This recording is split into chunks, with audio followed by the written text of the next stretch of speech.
Arturo, Dios le bendiga. Amén, muchas gracias. Les agradezco profundamente, hermana Araceli, al presbítero David García.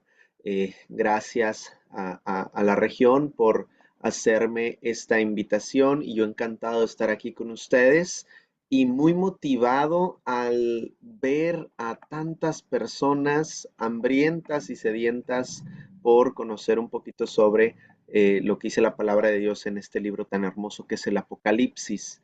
Y me gustaría comenzar compartiéndoles pantalla. Tengo aquí una breve presentación que iremos eh, desarrollando a lo largo de las clases. Eh, Veré si tengo facultades para esto. Em, sí, ya se pudo. ¿Ven todos la pantalla? Excelente. Muchas gracias a los anfitriones. Bueno, mi nombre es Arturo López, ya lo escucharon. Soy ministro pleno ordenado del Distrito Central, secretario administrador del DEC distrital acá en el norte del país, en Monterrey.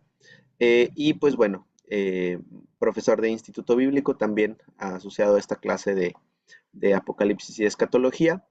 La mecánica de la clase va a ser la siguiente. Bueno, ya oramos, gracias a Dios, gracias hermana Araceli por ponerlos en las manos de Dios. La mecánica va a ser la siguiente. No va a haber espacio para preguntas al final de la clase. Tengo entendido que es un espacio de 1 hora lo que vamos a hacer. Entonces, vamos a hacer lo siguiente. Si tienen alguna duda, alguna pregunta que quieran que explique o profundice más, por favor, ayúdenme poniéndola en el chat. Voy a tener aquí el chat presente. Voy a tenerlos a ustedes en un lado y al chat en el otro. Y voy a tratar de ir viendo el chat, ¿no? En el momento en el que haya oportunidad de contestar alguna pregunta, yo voy a interrumpir brevemente la explicación de lo que esté dando y voy a abordar sus preguntas, ¿no? La intención no es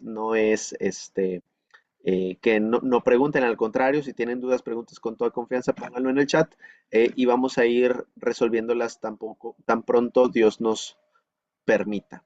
¿Ok? Bueno, mis hermanos, vamos a entrar al libro de Apocalipsis, una parte introductoria, eh, generalidades del texto. El libro se reconoce como autor al apóstol Juan, eh, el apóstol amado, ¿no? La fecha de la escritura del Apocalipsis se cree que posiblemente el Apocalipsis fue escrito en el reinado de Domiciano. Ahora, aquí hay un lapso de tiempo extendido entre el 81 y el 96. ¿Qué ocurre en el reinado de Domiciano? Domiciano exilia a Juan a la isla de Patmos, isla desde donde él escribiría el Apocalipsis. La tradición y la historia nos dicen que Domiciano intenta martirizar a Juan, intenta matarlo a causa de su fe, sumergiéndolo en una caldera de aceite hirviendo. La historia nos dice que Juan no muere, es guardado de su integridad a pesar de este atentado, eh, y se corre el rumor en el mundo antiguo. Ya de por sí existía un rumor entre los cristianos que Juan no iba a morir por esta cita de Jesús, donde Pedro le dice, ¿y qué será de este? ¿No? Y habla de Juan y dice, ¿a ti qué te importa si este queda hasta que yo venga? ¿No? A partir de ese dicho de Jesús, estaba esta idea de que Juan no iba a morir. Ocurre esta situación con Domiciano, es sumergido en el lago, en esta caldera de aceite hirviendo, y Juan no muere y se corre todo, se populariza todavía más esta idea de que Juan no podía morir. Y lo exilian a una isla llamada Patmos, que servía en la antigüedad como una especie de cárcel o de lugar de trabajos forzados para los presos condenados. Y ahí es recluido Juan en todo el reinado de Domiciano. Hay una especie, bueno, sí, hay un debate, ¿no? Sobre qué fue primero, el huevo o la gallina, ¿no? ¿Qué fue primero, el Evangelio de Juan y las epístolas de Juan o el Apocalipsis, ¿no? Los que proponen una fecha temprana para el Apocalipsis lo ubican por ahí del 81, 82, 83 y ubican el Evangelio y las epístolas posteriores al Apocalipsis eh, el Evangelio y las epístolas quedarían por ahí del 96, 98 de nuestra era, y hay otros que consideran que el Evangelio fue primero, las epístolas fueron primero, y el Apocalipsis tiene una fecha más tardía. Lo cierto es que no hay demasiado espacio y tampoco es tan relevante el tiempo exacto en el cual ocurrió. Yo como una perspectiva personal, la tradición nos dice que después de que Domiciano muere y lo sucede otro emperador, Domiciano estaba desquiciado, estaba loco y muchas de sus eh, propuestas de emperador o sus edictos de emperador eran tan irracionales que fueron echados para atrás, ¿no? Entonces, hay un libro que se llama En búsqueda de los apóstoles y ese libro nos menciona que Juan, después de haber escrito en la isla de Patmos, él regresa a Éfeso a pastorear la iglesia de Éfeso y muere de viejo, ¿no? Desde esta perspectiva, bien podría haber escrito ya sea el Evangelio o también las epístolas como los escritos últimos de Juan, ¿no? Entonces, pero cualquiera de las dos fechas sirve para nuestro estudio. El punto aquí es que Juan escribió el Apocalipsis estando exiliado en la isla de Patmos y después de haber sufrido un proceso de martirio que no se completó bajo el gobierno de Domiciano, o sea que fuera una fecha temprana en el 81-82, o sea que fuera una fecha tardía en el 96-98, la situación es esa. Ahora, ¿cuál es el propósito del libro del Apocalipsis? El propósito es presentar a Jesús como el verdadero Señor, no solo de la iglesia, sino del universo y de la historia. El Apocalipsis es un libro profundamente cristológico. Sí, hay contenido escatológico, se nos anuncian los sucesos que han de venir, pero si pensamos que el libro de Apocalipsis se trata sobre el futuro, estamos equivocados. Se trata sobre Cristo. Hay tantos títulos de Cristo.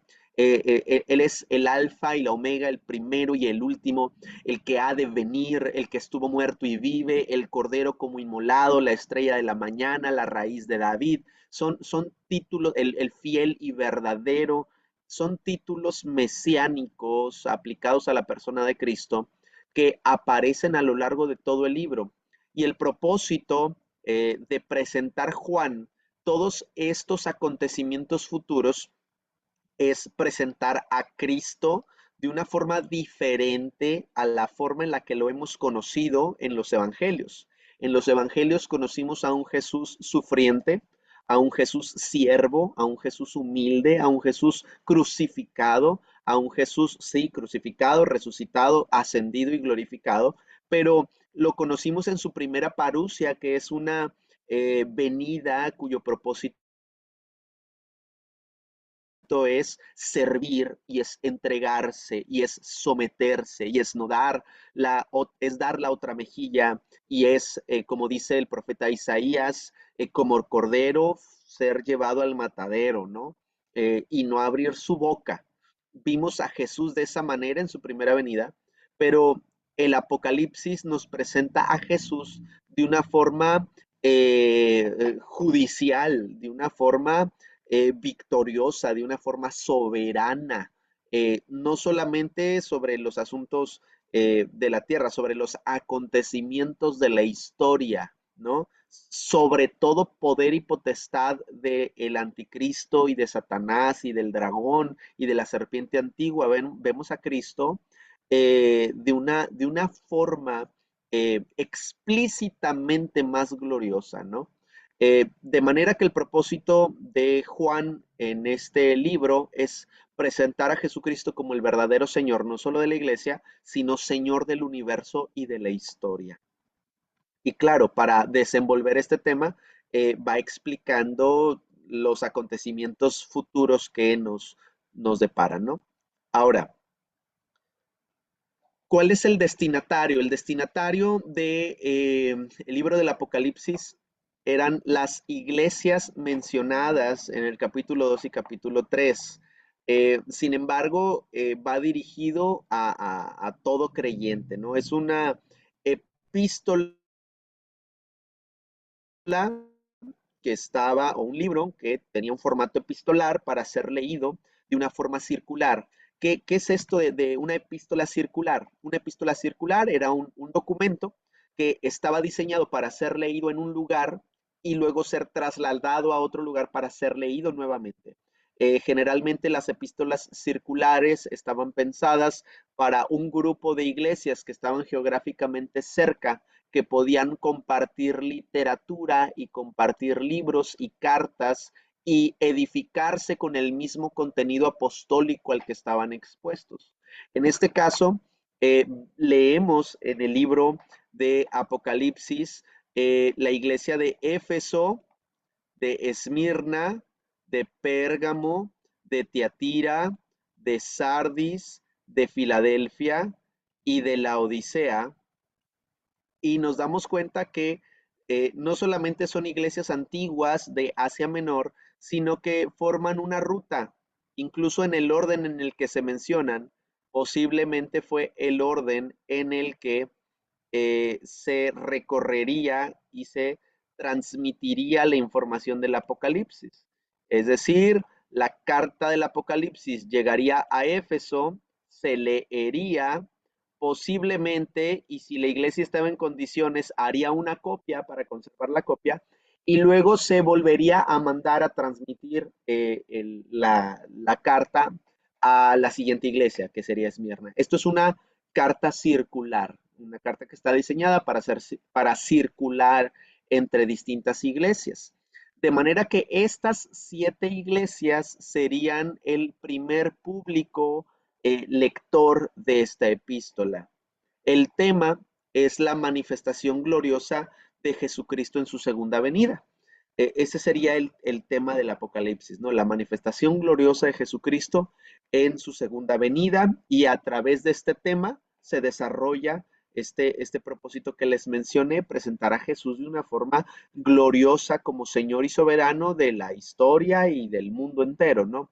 Entonces, bueno, eh, esto con respecto a la información general del contexto del Apocalipsis que nos corresponde. Antes de entrar al texto, antes de entrar al libro, que debo de hacer una aclaración. En la escuela bíblica, el libro, la materia de Apocalipsis corresponde a 40 horas clase. Entonces nosotros vamos a tener, tengo entendido, 4 sesiones de 1 hora. Entonces vamos a, a ver considerablemente menos tiempo, pero vamos a tratar de abarcar lo más posible de una forma lo más sintética posible para todos ustedes. Antes de entrar al texto mismo, hay distintas formas de acercarnos al Apocalipsis. Les llamamos escuelas de interpretación. ¿Qué es una escuela de interpretación? Es la manera en la que entendemos el texto. Uh, y cómo entender el Apocalipsis. Hay distintas maneras de entender el Apocalipsis. En primer lugar, podemos hablar de la escuela crítica. No solo el Apocalipsis, sino todo el texto bíblico y especialmente la profecía. Pero, por ejemplo, en el caso de la escuela crítica, en la escuela crítica critica la sobrenaturalidad de la escritura, critica los milagros, no concibe la parte sobrenatural de la narración bíblica. Por ende, la escuela crítica no ve al Apocalipsis como una profecía, no ve al Apocalipsis como una revelación de lo futuro, ve en el Apocalipsis un escrito humano, ¿no? Vaya, lo despoja de lo sobrenatural, de la sobrenaturalidad que se presenta ahí, ¿no? Entonces, de entrada, la escuela crítica no es una escuela que podamos nosotros usar para acercarnos al Apocalipsis, al menos no de una manera cristiana, no de una forma espiritual, ¿no? Por otro lado, la escuela alegórica es la manera de acercarnos al Apocalipsis a través de alegorías o a través de la alegorización del texto. Eh, para muchos, sobre todo quienes han estado en alguna escuela bíblica, han estudiado hermenéutica, saben que la alegorización no es un método habitual de interpretación recomendado o permitido, pero deben de saber todos que el Apocalipsis es uno de los textos más alegorizados. De hecho, todo el lenguaje apocalíptico y profético suele ser interpretado muy alegóricamente. No estoy diciendo que es lo que se deba de hacer, pero escuelas como el amilenialismo y otras corrientes teológicas, iglesias reformadas con tendencias calvinistas, la forma de acercarse a los escritos escatológicos suele ser desde un punto de vista alegórico. Entonces les tengo que decir, aunque no es la escuela que nosotros usamos para acercarnos al Apocalipsis, hay un grupo de creyentes muy grande que sí entiende el Apocalipsis a través de alegorías. Uh, porque es complejo el libro de, no el libro de Apocalipsis, el género literario apocalíptico, porque voy a escribirlo aquí, no lo tengo en la presentación, pero se los voy a colocar aquí. El género apocalíptico se presenta a través de visiones, pero dentro de estas visiones hay símbolos. Entonces, no son solo las visiones, hay símbolos dentro de las visiones. Y estos símbolos claramente apuntan hacia un evento futuro, un evento futuro. Entonces, son visiones que dentro tienen símbolos y estos símbolos apuntan hacia un evento futuro. Entonces, esto vuelve compleja la comprensión del lenguaje apocalíptico. El Apocalipsis no es el único libro con lenguaje apocalíptico. Hay fragmentos en el libro de Ezequiel, en el libro de Zacarías, en Daniel también hay lenguaje apocalíptico. eh, y, y estas son las características, ¿no? Visiones con símbolos que apuntan a acontecimientos futuros. Eso lo vuelve complicado. Eh, para muchos, la respuesta es simplemente entenderlo todo como una alegoría y entonces la alegoría se puede adaptar a nuestro programa futurista. Esa es la forma en la que lo hacen los reformados, los calvinistas, y estas escuelas amileniales, ¿no? Eh, yo no recomendaría esta escuela alegórica para interpretar el Apocalipsis. La escuela preterista, voy a acomodar esto aquí. La escuela preterista ve el Apocalipsis como un acontecimiento ya pasado, como una historia ya ocurrida. Es decir, la escuela preterista dice, el Apocalipsis era profecía en el tiempo de Juan, pero ya ocurrió, ya se concluyó. Ahora para nosotros ya es pasado, ya es historia pasada. Eh, por ejemplo, hay gente que piensa que la mención al 666 es una referencia al emperador Nerón, porque las letras de Nerón transliteradas al hebreo y cada letra hebrea tiene una equivalencia numérica y resulta ser que Nerón en hebreo da sumado 666 y hay gente que dice que este inicuo que atormentaría al pueblo de Israel hace referencia a Nerón. Entonces, la escuela preterista dice esto. ¿Por qué? Porque eh, mientras el texto apunta hacia la revelación de un misterio, de un secreto, para nosotros resulta ser ya tiempo pasado, historia pasada, cuestión ocurrida, y entonces el enigma es, qué de los sucesos o personajes pasados es a los que hace referencia y no qué de los sucesos o personajes futuros es a los que hace referencia, ¿no? Entonces, la escuela preterista ve todo ya ocurrido, todo ya pasado, ¿no? Entonces, eh, el problema de entender el Apocalipsis con esta escuela preterista es que entonces no está hablando de los acontecimientos futuros y no es un libro escatológico. Y claro que lo es, por supuesto que lo es. Entonces, no sería la escuela apropiada para entender el Apocalipsis. La escuela histórica es entender el Apocalipsis igual parecido a la escuela preterista, pero donde el cumplimiento de la profecía va ocurriendo a lo largo de la historia humana, ¿no? Entonces, esta clase de interpretaciones históricas son las que ven, por ejemplo, eh, gente que entiende la profecía de Ezequiel 37, de eh, la profecía de los huesos secos, ¿no? Que cobran vida. Hay gente que dice es que esta profecía se cumple en 1948, cuando la nación de Israel se vuelve a constituir como nación y vuelve a ser un estado, una república soberana, y entonces ahí se cumple la profecía de el Valle de los Huesos Secos, que eran secos, pero vuelven a la vida. Este es un entendimiento histórico, porque una profecía que apunta a un cumplimiento escatológico lo estamos entendiendo a la luz de un acontecimiento histórico. Habrá que ver qué acontecimiento de la historia hace referencia, ¿no? La escuela histórica vería, por ejemplo, a Hitler como una especie de anticristo, porque en la historia ha sido uno de los que más ruines ha sido hacia la nación de Israel. Verían tal persecución como tal guerra o como tal circunstancia histórica. Entonces, ya no estamos hablando de entender el Apocalipsis a la luz de lo que vivió Juan como la escuela preterista, sino entender el Apocalipsis a la luz de lo que ha ocurrido a lo largo de la historia humana.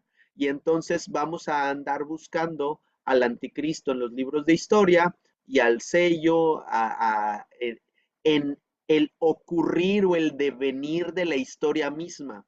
La escuela histórica implica que no solamente se puede cumplir en el pasado, sino que se puede estar cumpliendo en el presente. Y la gente, por ejemplo, que piensa que, eh, que está buscando al anticristo en todos lados, y hay quienes decían que Obama es el anticristo, o que Bukele es el anticristo, o que el Papa es el anticristo, o que Trump es el anticristo, o que Sheinbaum o AMLO es el anticristo, están buscando en el desenvolvimiento de la historia el cumplimiento de la profecía, porque estamos esperando a que se cumpla ahorita. Pero por definición un evento escatológico es un evento futuro, porque se acerca al final de la historia humana. Cuando ocurre el arrebatamiento es que ya se acerca el final de la historia humana. Solo quedan 7 años de tribulación, milenio y adiós, entramos a la eternidad, ¿no? Todos estos acontecimientos futuros se llaman escatológicos porque escatología significa el estudio del final. Entonces, ¿de qué final? Del final de la historia humana, porque al final de la historia humana entramos a la eternidad, ¿no? Entonces, la escuela histórica busca entender los acontecimientos escatológicos no en el futuro, sino en el presente. Es la postura cristiana, evangélica, que ve en los acontecimientos presentes los eventos del Apocalipsis. Por ejemplo, otro ejemplo, la, en el momento en el que se dio todo lo del COVID, había personas diciendo que ese es el cuarto sello del Apocalipsis, el cuarto jinete, el jinete que hablaba de las pestes y de la muerte, y que la vacuna era el sello, y había gente que estaba viendo el Apocalipsis en lo que estábamos viviendo, ¿no? Esa es la escuela histórica, estar viendo el cumplimiento de la profecía en lo que estamos viviendo ahorita, ¿no? Entonces, eh, ¿qué produce la escuela histórica? Produce una especie de cristianismo alarmado, ¿no? Un cristianismo que está buscando al anticristo en todos lados, está buscando el 666, que está buscando a Gog y Magog, que está buscando a todas estas cuestiones que vemos, ¿no? Y, y lo que yo les puedo compartir es que la iglesia no espera la manifestación del anticristo, porque cuando el anticristo se manifieste, la iglesia ya no va a estar, la iglesia va a ser arrebatada. La iglesia no espera la manifestación del anticristo. La iglesia espera la manifestación de Cristo. ¿Ok? Entonces nosotros estamos esperando recibir al Señor en los aires en gloria, ser transformados y verle cara a cara y estar en las bodas del Cordero. Eso es lo que estamos nosotros esperando, ¿no? Cualquier otra pesquisa policíaca para ver dónde ocurren estas situaciones, lo que provocan es alarma en la iglesia, ¿no? Dando estas clases, alguna vez un hermano cercano al tiempo del COVID me decía, no, hermano, yo no me puse la vacuna porque es el sello y me empezaron a cuestionar esto que les estoy diciendo. Y yo le dije a modo de broma, ¿no? Y yo le dije, hermano, pues es que si la vacuna es el sello de la bestia, yo ya me la puse 3 veces. Entonces, no creo que sea el sello de la bestia, porque precisamente no estamos pensando de una forma histórica, ¿no? La escuela futurista es la escuela que ve en el Apocalipsis los acontecimientos futuros por cumplirse en el futuro, pero no en un futuro inmediato de hoy, mañana, dentro de 3 años, no, en un futuro que desemboca en el final de la historia humana, ¿no? En un futuro que aún está por ocurrir, ¿no? Entonces, la escuela futurista es aquella que nos serviría para entender la gran mayoría del contenido del Apocalipsis. Casi todos son acontecimientos que aún no ocurren y que nos esperan al final de la historia humana. La escuela idealista o simbólica procura ver el Apocalipsis no como un libro profético, escatológico, eh, sino con contenido simplemente eh, espiritual o con contenido, con una lección práctica o con una lección moral o con una lección espiritual, ¿no? En ese sentido, todo lo que se dice sobre la segunda venida de Cristo no estaría anunciando un suceso, más bien estaría dando una enseñanza para nosotros hoy, ahorita, ¿no? Entonces, está más enfocada en lo que se puede rescatar para la aplicación personal en el día a día. Uh, y y lo cierto es que aunque la interpretación sea futurista, la aplicación personal siempre puede ser relevante y siempre puede ser espiritual, ¿no? Entonces, eh, igual no deberíamos delimitarnos solamente a lo ideal o a lo simbólico, ¿no?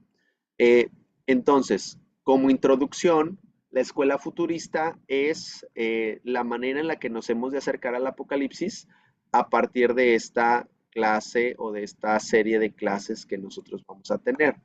¿Ok? Eh, bueno, eh, ah, vamos a ver, vamos a continuar. Eh, todavía nadie escribe nada en el chat, entonces yo entiendo que o vamos muy bien o vamos muy mal. Confío en que es lo primero. Entonces, eh, mientras no haya preguntas por ahí en el chat, pues no hay mucho que contestar, ¿verdad? Um, Apocalipsis 1:19. Este es el versículo que marca la pauta para entender el bosquejo de todo el libro del Apocalipsis. Dice el texto, escribe las cosas que has visto y las que son y las que han de ser después de estas, ¿no? Y aquí nos marca ya el bosquejo que vamos a estudiar en estos días. Las cosas que has visto se refiere a la visión que Juan tiene en el capítulo 1. Este es el versículo 19. En los primeros versículos del capítulo 1, Juan experimenta una visión de la persona de Cristo. Lo ve con ojos de fuego, con una espada de dos filos saliendo de su boca, con muslos como de bronce bruñido, con voz como de las muchas aguas. Ve a Jesús glorioso. Y esta visión es esto que le dice Cristo. Escribe lo que has visto, es decir, la visión que experimentaste, las cosas que son, es decir, cosas que estaban ocurriendo puntualmente en el momento en el que Juan está escribiendo, cosas históricas, y las cosas que han de ser después de estas, estamos hablando de acontecimientos futuros. Entonces, ¿qué ocurre? Capítulo 1 es una visión, capítulo 2 y 3 es el mensaje a las iglesias, y el capítulo 4 al 22 son acontecimientos futuros. Por eso es que la escuela futurista es la que nos ha de ayudar a entender estos capítulos 4 en adelante. Veo que alguien pone algo en el chat, dice saludos y bendiciones. Una pregunta, ¿se compartirá la presentación? Sí, con mucho gusto. Se las hacemos llegar de alguna manera. Este, Se las comparto al presbítero David o a mi hermana Araceli y vemos la manera en la que puedan llegar. Este material, mis hermanos, no es mío. Este material, desde que está en pantalla, es suyo, ¿no? Ya deja de ser mío y se convierte en suyo. Entonces, bueno, continuamos. Este es el bosquejo. El primer capítulo, que es este capítulo 1, que nos habla de esta visión que tiene Juan de Cristo. Y me gustaría leer brevemente el pasaje de Apocalipsis. Déjenme lo localizo. Apocalipsis capítulo 1. Y dice versículo 9.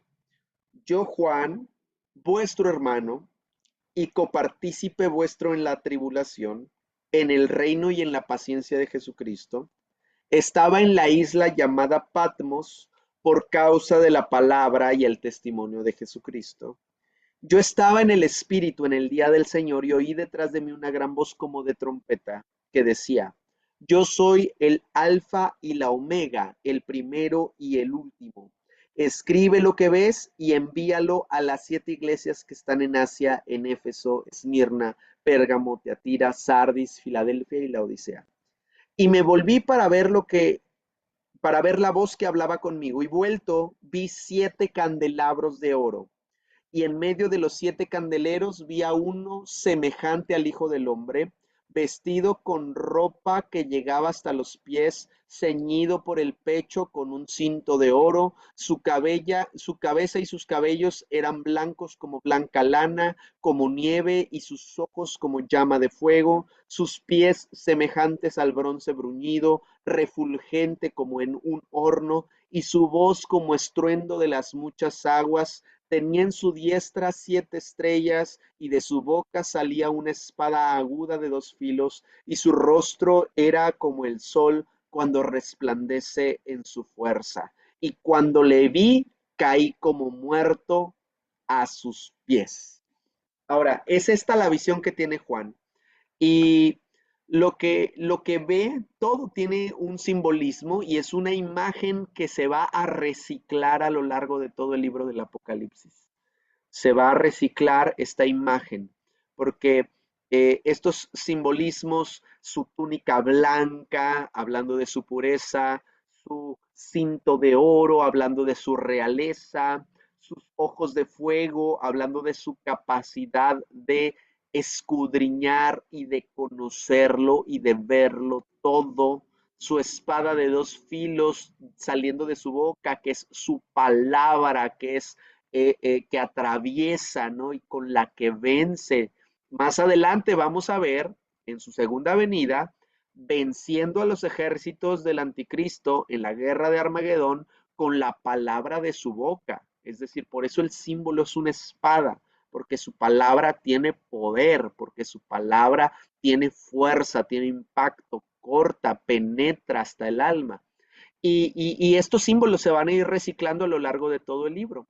Ahora, hay otros símbolos muy interesantes. Por ejemplo, la mención de los 7 candelabros de oro, que son las 7 iglesias, ¿no? Y la mención de las 7 estrellas en su diestra, que son los 7 mensajeros o 7 ángeles de las iglesias. Esto es realmente conmovedor. No sé si lo tengo más adelante en la presentación, si no lo digo aquí. No, no lo tengo. Ok, no, ok. Entonces lo decimos aquí ahorita. Ah, el hecho de que en la visión Juan ve a Jesús en medio de los candelabros, moviéndose en medio de los candelabros de oro.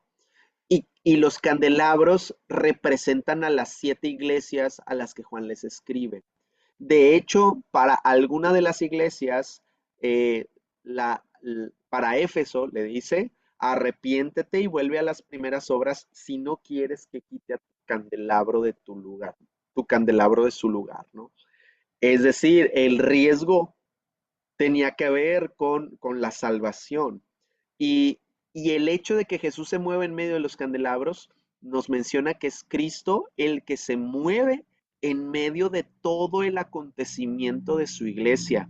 Es Cristo el que se mueve en medio de las asambleas de Dios a pesar de todo lo que esté ocurriendo. Es Cristo el que se mueve en medio de nuestros distritos, en medio de nuestras congregaciones, de nuestras regiones, de nuestras secciones, de nuestras iglesias, de nuestras reuniones particulares.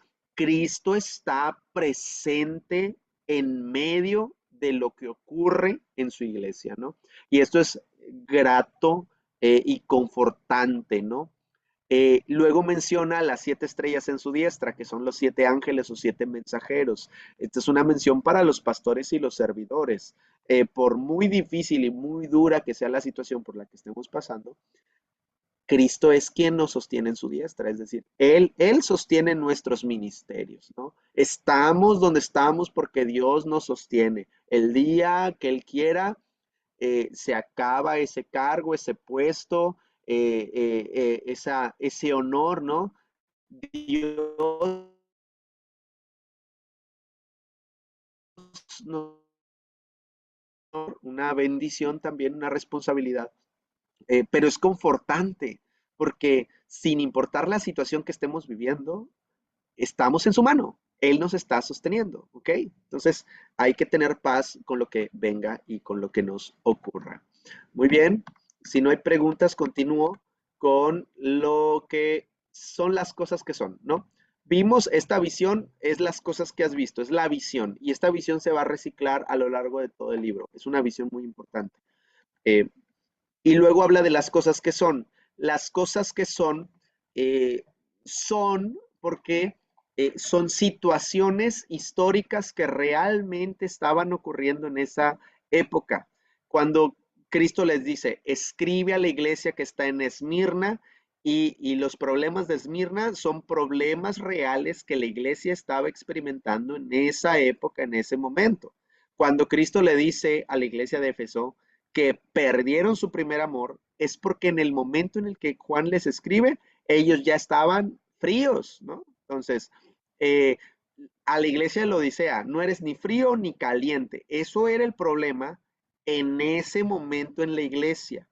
Una interpretación historicista dice que la iglesia de Éfeso representa eh, a la iglesia apostólica, la iglesia de Esmirna a la iglesia perseguida, la iglesia de Pérgamo a la iglesia imperial, la iglesia de Tiatira y la iglesia de Sardis, a la iglesia medieval, la iglesia de Filadelfia a la iglesia reformada o misionera, la iglesia de la Odisea, la iglesia contemporánea. Y hay gente que ve en cada mensaje a la iglesia un periodo de la iglesia, un periodo histórico de la iglesia.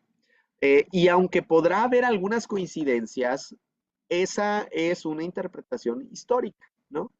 Si nosotros vamos al contexto, las 7 iglesias eran literales, los 7 pastores eran literales, los problemas que estaban enfrentando eran literales y literalmente cada una de esas iglesias recibió la carta del Apocalipsis. Entonces, cuando dice Juan las cosas que son, es que los problemas que están abordando son problemas que estaban presentes en ese momento. Entonces, eh, ahora, las cosas que son mensaje, es un mensaje a las 7 iglesias y cada mensaje de las 7 iglesias tiene las siguientes características. Tiene una dedicatoria, tiene una descripción que se hace del Señor en consonancia con la visión del capítulo 1, tiene una expresión de aprobación, tiene una denuncia, una exhortación, una advertencia de disciplina y una promesa al vencedor. Miren, voy a tomar como ejemplo el mensaje a Éfeso. Escribe al ángel de la iglesia que está en Éfeso. ¿Quién es el ángel? El ángel es el pastor. Ángelos es mensajero. En la antigüedad no era común que las personas supieran leer y escribir. Y el mensajero era el encargado de leer públicamente el mensaje que recibían por carta. Posiblemente era el pastor, el obispo o el encargado de la iglesia. Cuando dice, escribe al ángel que está en la iglesia de Éfeso, dice, escríbesela, mándasela al pastor para que se la lea a toda la gente. Ese es un paráfrasis de lo que significaría el texto. No son ángeles literales, no es que Juan escribe una carta y se la manda a algún ángel celestial, no, no, no. Entendámoslo como mensajeros literales, eran los encargados de llevar el mensaje. Entonces, dice 2:1, escribe al ángel que está en la iglesia de Éfeso, el que tiene las 7 estrellas en su diestra. Y aquí está primero la dedicatoria. ¿A quién va dedicado? Bueno, al ángel de la iglesia de Éfeso, va para la iglesia de Éfeso. Luego, una descripción en consonancia con la visión del capítulo 1. Dice, el que tiene las 7 estrellas en su diestra, el que anda en medio de los 7 candelabros de oro, dice esto. Ese primer versículo asocia ese mensaje a un elemento simbólico de la visión del capítulo 1. ¿Quién es el que está diciendo esto? Bueno, el que tiene las estrellas en su diestra y los candelabros de oro, ¿no? Es decir, el Señor de la iglesia. Luego, una expresión de aprobación, las cosas que hicieron bien. Yo conozco tus obras, tu arduo trabajo, tu paciencia, que no puedes soportar a los malos, que has probado a los que se dicen ser apóstoles y no lo son, y los has hallado mentirosos, y has sufrido y has tenido paciencia y has trabajado arduamente por amor de mi nombre y no has desmayado. Hasta ahí, Cristo dice puras cosas buenas, ¿no? Esa es una expresión de aprobación hacia la iglesia, una expresión de aprobación, ¿no? Luego dice una denuncia, pero tengo contra ti que has dejado tu primer amor. Ahí está la denuncia, ¿no? Todo lo bueno que hicieron, pero ya no me amas. Luego una exhortación. Recuerda, por tanto, de dónde has caído y arrepiéntete y haz las primeras obras. Pues si no, vendré pronto y quitaré tu candelabro de su lugar si no te hubieras arrepentido. Esa es una advertencia. Arrepiéntete y haz las primeras obras. Si no, la advertencia es quitaré tu candelero de su lugar, ¿no? Y luego dice, el que tiene oído, oiga lo que el Espíritu dice a las iglesias.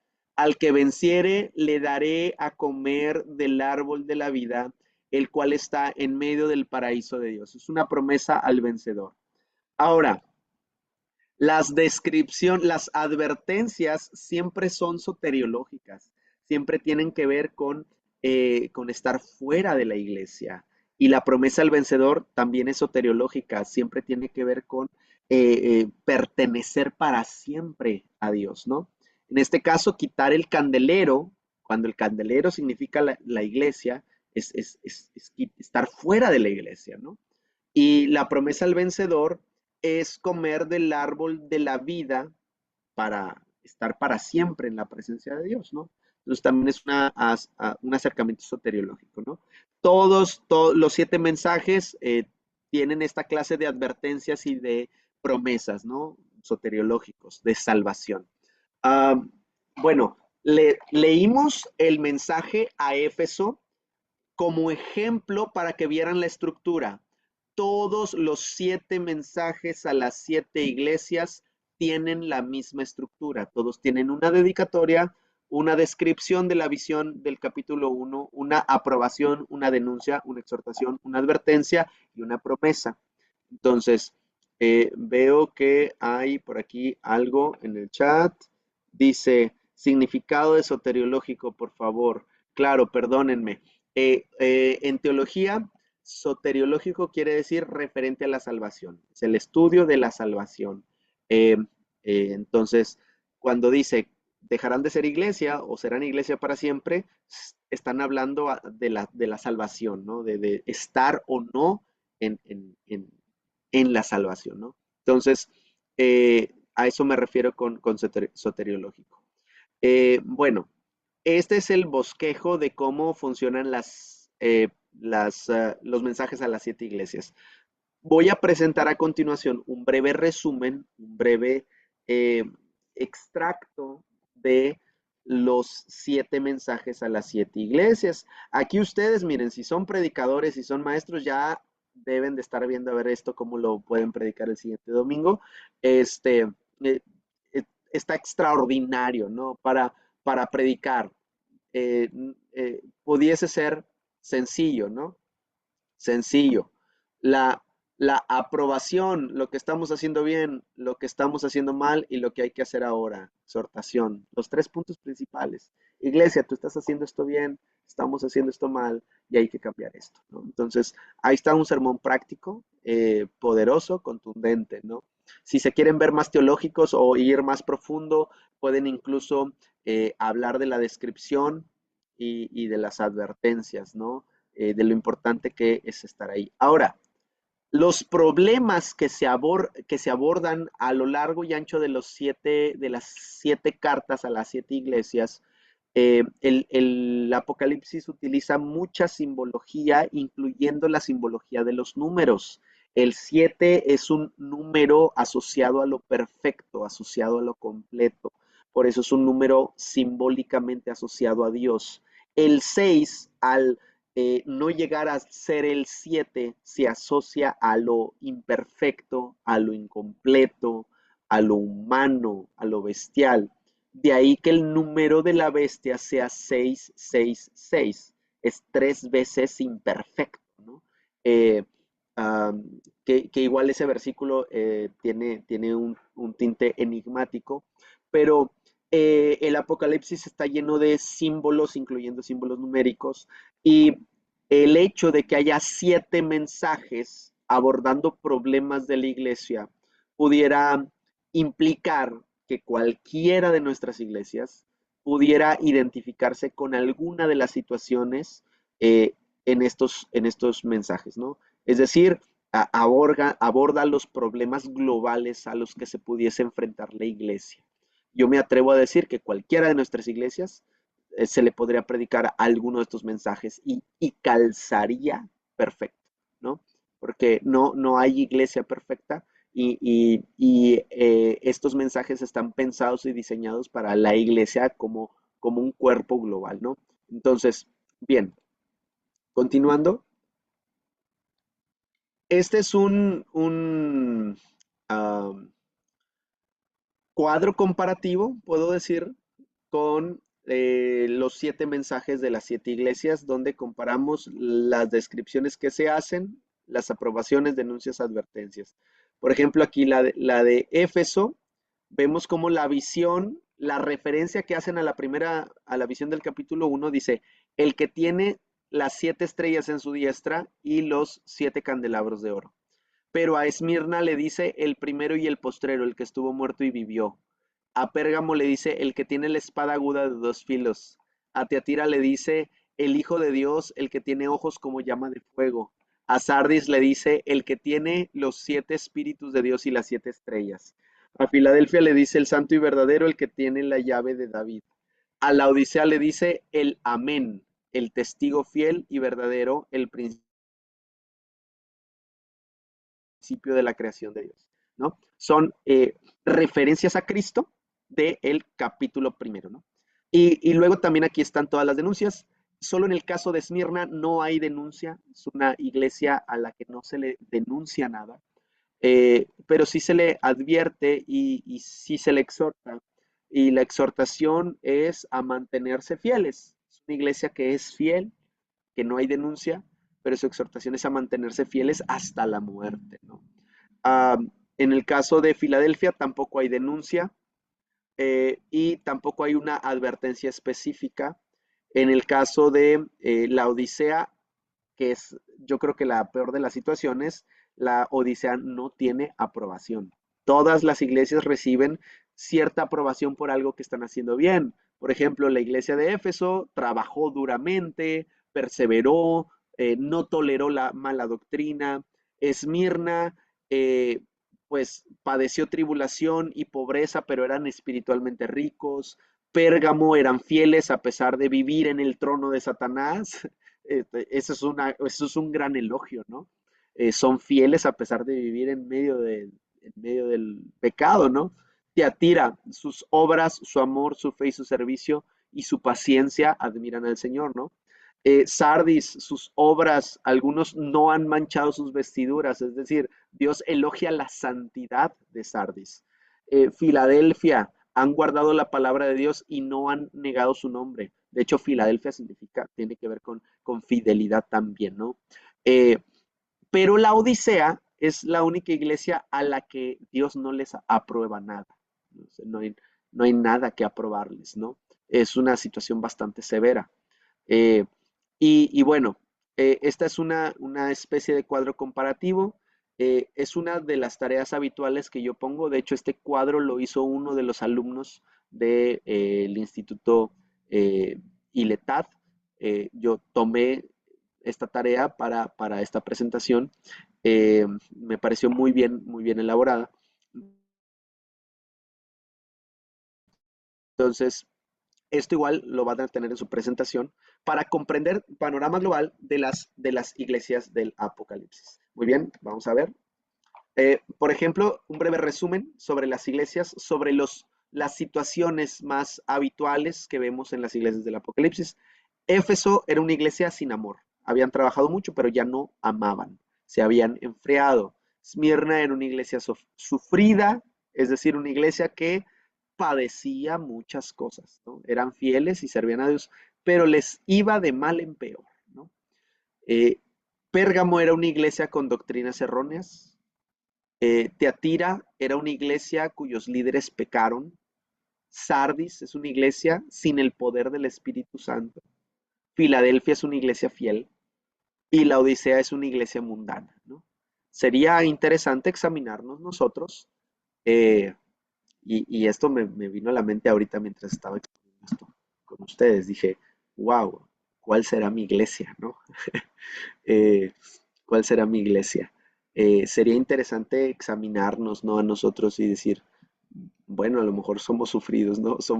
O estamos en situaciones complejas, ¿no? Necesitamos examinar eso. Pregunta Jocelyn Sánchez. ¿La iglesia de Éfeso se identifica como una iglesia religiosa de esas que sacan a Dios y meten muchas reglas? Eh, bueno, observando el texto de Éfeso, no sé si la comparativa actual fuera una iglesia religiosa. Posiblemente sí. La situación de Éfeso es que se menciona una iglesia que trabajó mucho, que trabajó por amor a Dios, ¿no? Pero se olvidó el por qué trabajaban, se olvidó que lo hacían por amor, simplemente continuaron trabajando y ya se olvidaron de amar, ¿no? Y en el caso de muchas iglesias religiosas, muchas situaciones donde la religiosidad es abrumadora, claramente la regla está por encima del amor, ¿no? Es primero la regla y después la persona, pero una iglesia que ama siempre tiene en consideración las personas, ¿no? Eh, las personas son antes que los programas. Posiblemente sería una buena tropicalización en nuestros tiempos, de una iglesia que es religiosa, ¿no? Aunque, bueno, igual también se puede ser religioso y tener amor, ¿no? Igual la religiosidad podrá tener que ver más con otra cosa. Am, pero sería una iglesia que hace las cosas, ¿no?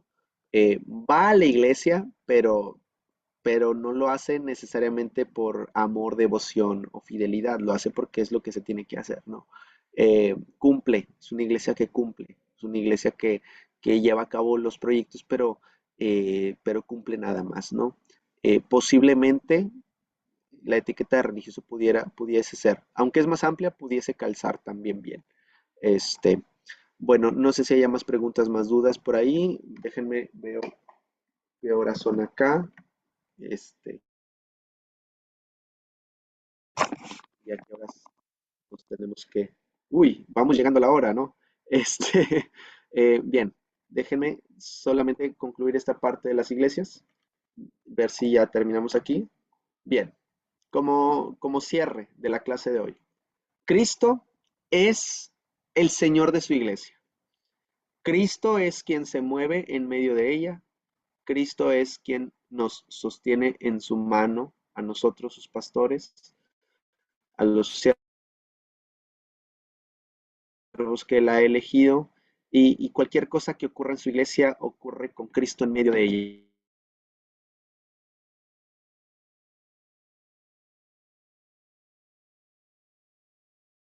Por su, que esa distancia, que el deck, que yo amo el deck, yo pertenezco al deck, pero en estos eventos está Cristo.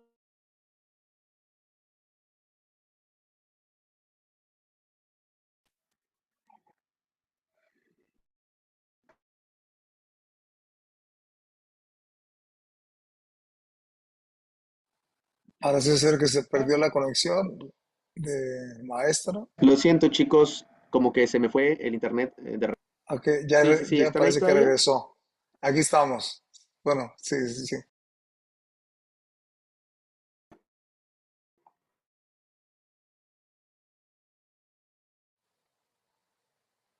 Parece ser que no regresa de clase. Lo bueno es que sí concluimos casi la hora. Vamos a esperar un pequeño momento a ver Sí, si discúlpenme, regresa. tengo muy mala conexión. Aquí estoy, ¿me escuchan? Ahora Aquí sí, estoy, ¿me escuchan? ahora sí, sí, listo. Sí, discúlpenme, tengo problemas fuertes de conexión, no, no, no.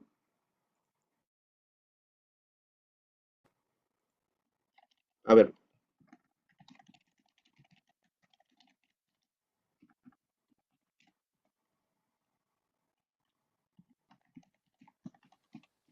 Sí, escuchamos.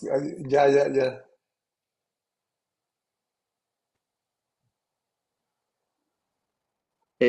bueno,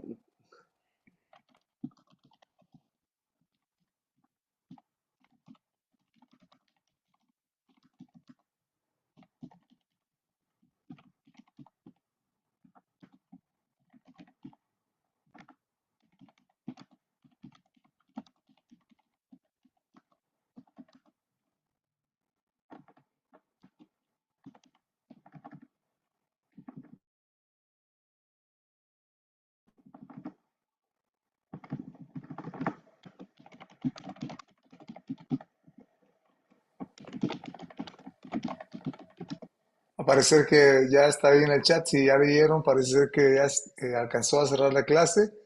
Y bueno, sería todo por el día de hoy. Creo que no va a haber preguntas, ¿verdad, maestro Arturo? ¿Va a haber preguntas o no hay oportunidad de preguntas? ¿me escuchan? ¿Me oyen? Sí, sí, ¿Están sí, ahí? sí. Bueno, Ya yo tengo, regresó. Ya se fue otra tengo vez. muy mala señal, tengo una rayita. No sé si alcance. Yo estoy en la disposición de responder preguntas, eh, pero tengo muy mala señal. Pues Entonces, que damos oportunidad a tres preguntas. ok, A ver si alguien quiere preguntar. Tres preguntas. muy bien, Solamente tres rápidamente para concluir. A ver si no se corta la transmisión desde allá. Pero adelante, si alguien tiene una pregunta, es el momento. claro. Alguien aquí pregunta, dice, ¿puedo preguntar por los significados de los nombres de las iglesias? Aquí está en el chat. Sí, los nombres de las iglesias sí tienen significado, pero no tanto por ser nombres de las iglesias. Realmente las iglesias se llaman así por las ciudades en donde están ubicadas. La ciudad de Éfeso, la ciudad de Esmirna, la ciudad de Teatira, y cada ciudad tiene orígenes distintos de sus nombres, ¿no? Entonces, los nombres sí tienen significados, nombres antiguos de ciudades, pero no tiene que ver con la iglesia en sí, ¿no? Más bien tiene que ver con el origen de la fundación de la ciudad. Perfecto. ¿Alguien más que tenga alguna duda de la clase? Y no se adelanten a preguntas de las siguientes clases, ¿verdad? Todavía vamos a ver muchas cosas. Claro, No parece que todo quedó muy claro, no tenemos ninguna mano levantada, parece que todos tienen todo muy claro. Hay un aplauso por ahí. de lujo. Gracias.